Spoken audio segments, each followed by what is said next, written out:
97% বেতন কাটা পড়ল নেইমারের। ভয়ঙ্কর ক্ষতির মুখে আছে এই ব্রাজিলিয়ান তারকা।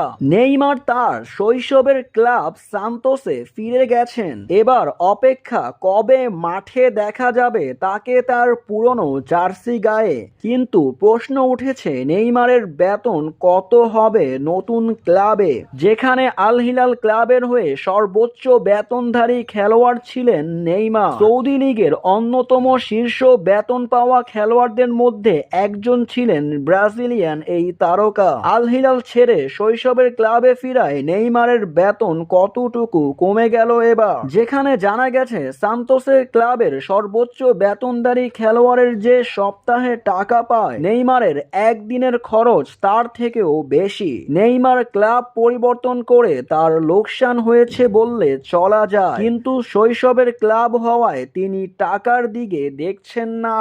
পুরানো ক্লাব সান্তোসের জার্সি গায়ে মাঠে দেখা যাবে নেইমারকে। হাজার হাজার ফুটবল প্রেমীরা তাকিয়ে আছে সেই ম্যাচের দিকে।